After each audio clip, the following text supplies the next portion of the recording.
Welcome to 4 Oak Street. You might be wondering why I'm wearing a Tommy Cooper fez, but once again it's boiling hot outside, so I just couldn't actually be bothered to comb my hair. So here we are, a few days after Christmas, heading towards the new year, and I thought I would give you a bit of a history of how this layout came to be and a little bit of my history with model railways. So stems back to being a 4-year-old when I had a Pullman set, just an oval of track, and then a bit later down the track for a birthday I got a siding and a shunter, and really progressed from there. Really didn't have a big layout. Then later on I got into Scalextric, and my dad, being a bit of a stickler for if one car comes off the race is over. In between I had a Triang Minic, which was really good, which is like the 00 scale, really well made. I think it was Rovex or Triang Minic. But then I went to Scalextric, had a 4-lane set in my bedroom, had 4 Minis and Lotus Indianapolises and Ferraris, and it was great. But I always sort of had this leaning back towards model railways. So then, obviously this is in the UK, that we had a shop called, I can't remember, but it was like a hardware shop in Warsaw. And they also had model railways on the other side, and they had all scales, lots of brass locos, but they had this beautiful N-gauge, sort of a rabbit warren type layout, and I was fascinated with it.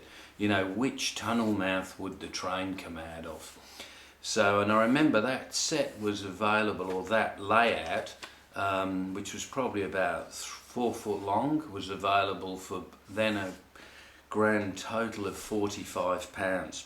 So that got me into N-gauge. So I traded my 00 scale or HO scale stuff in, got myself an oval of track, a load of Graham Farish wagons, and an Atlas loco, which back then was, you might say, a bit average.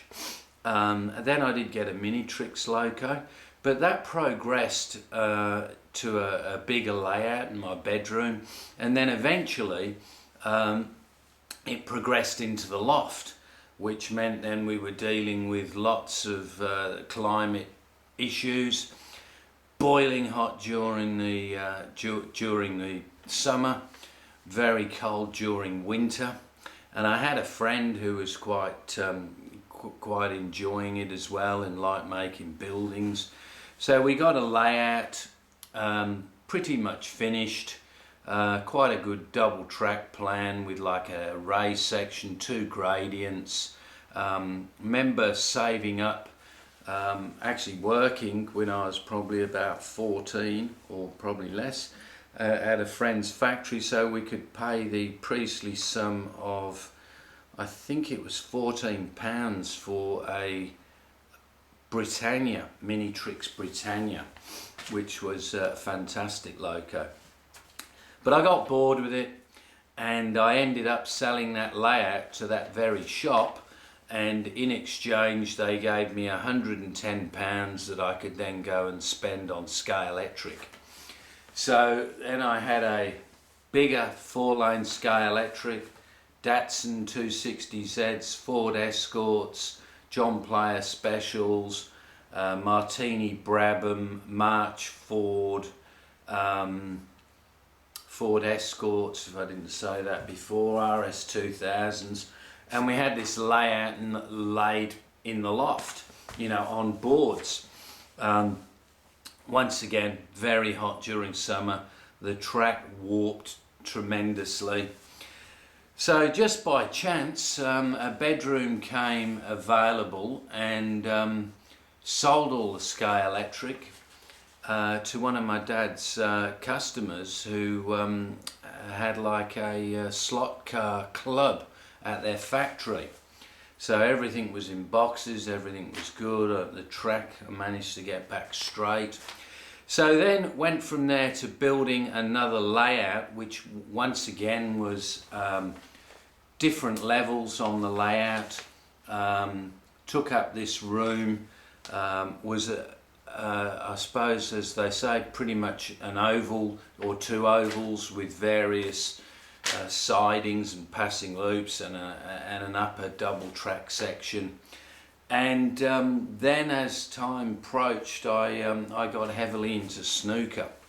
So the layout was pulled apart, salvaged all the rolling stock and track, what I could, sold that to my uncle. So for the next however many years, really just played a hell of a lot of snooker when I wasn't working, and got reasonably good. And then from there came to Australia on a working visa. Met who's now my wife of over 30 years. But in the back of my mind, I always wanted to, I always had this love for slot cars, anything model, radio control, anything. So came back, so left Australia in 85 after 15 months. Came back in 88, married with my wife who's from Australia, and then got into buying an AFX 4-lane racing set, and always had this thing about wanting a full-size table so I could practice snooker at home. So eventually we were able to build a house that had a very big games room, and realised that dream of having a full-size snooker table.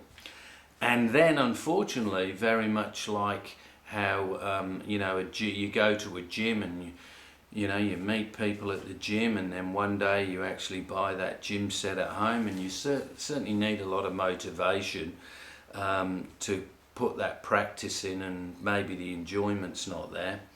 So eventually, after looking at the snooker table sitting there for a long period of time, I built a 4-lane AFX that sat on the table on three boards that could disassemble.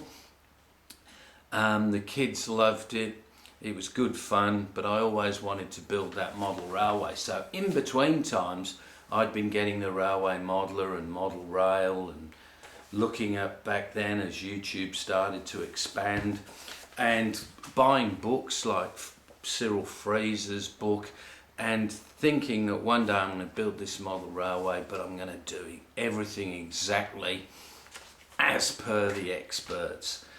So it progressed then from would it be an oval taking up the same sort of area as the snooker table, and then I started looking at various configurations, and I really liked the look of a dog bone, and I liked the idea because it meant that a loco would actually go somewhere, but then it would come back in the same way, you know, the train that I used to get used to go from on the Lichfield line to Birmingham, and then would eventually come back.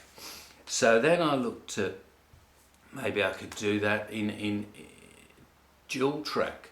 So then you'd actually have like 4 tracks compressed, and then the loops at either end. But then I also looked at storage. So a lot of exhibition layouts have that scenic section at the front, and at the back they have the storage yard or fiddle yard. And then I looked at, well, could I actually have a fiddle yard on a different level? And then it was, well, would I do a gradient? And I started investigating, you know, how long you would need at a 2% grade to go down 15 inches and stuff like that. So in the end I thought helix. So I'd seen a few helixes, but I'd actually never seen a 4-track helix. So I actually made a little model.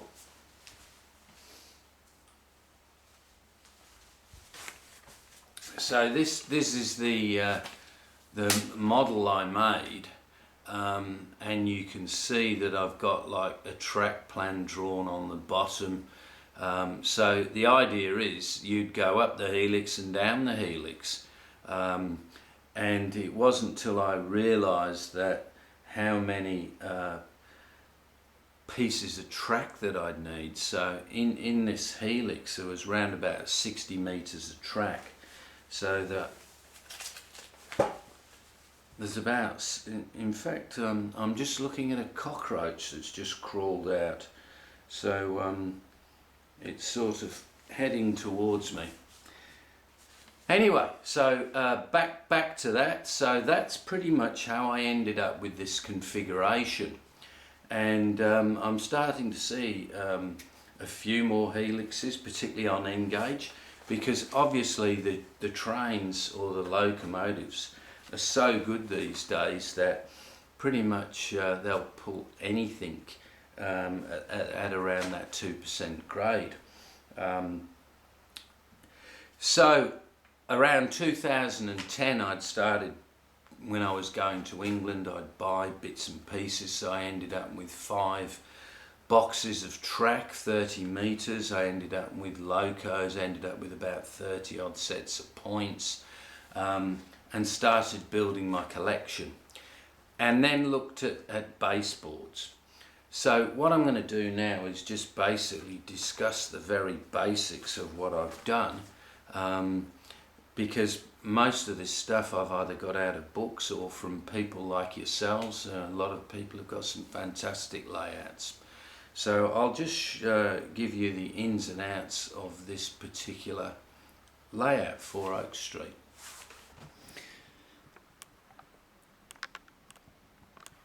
So what you're looking at here is the helix with the actual lid on, which will one day house a housing estate. So I'm just going to take that off.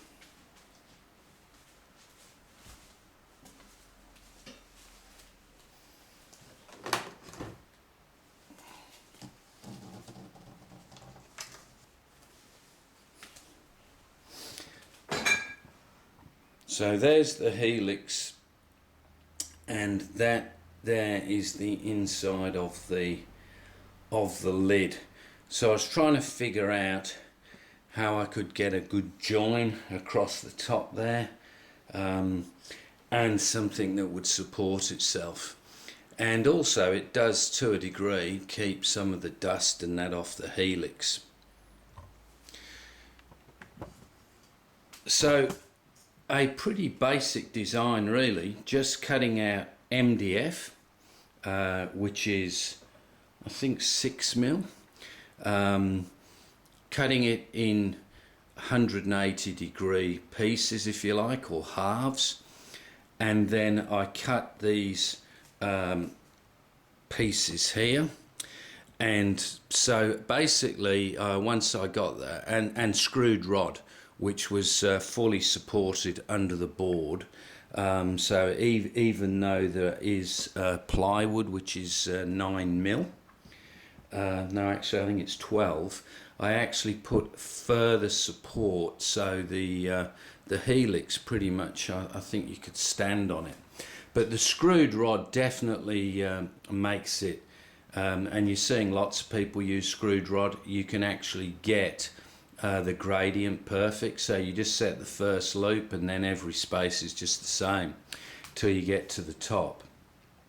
So while building this, I actually had to add another circuit on, because I hadn't actually tested it appropriately with all the steam engines, and once I did that, had no further issues. You'll see that the wiring goes up the center there. So there's 4 lots of, I haven't put them on all 6 legs, so I've just put it on 4 legs. So pretty much, well, every single piece of track, every meter length is wired back to that central thing, and then that particular, the helix has become a district with its own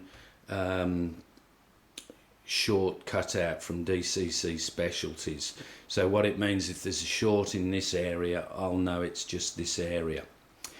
So all the baseboards are made. I was never particularly great at woodwork. I think it's just a matter of pretty much measuring properly, having a decent saw, and there was a little bit of chiseling involved, and that's where these sections are cut out on the uprights. So what you're looking at now is 1, 2, 3, 4, 5 modules, including the helix. Every module is bolted together.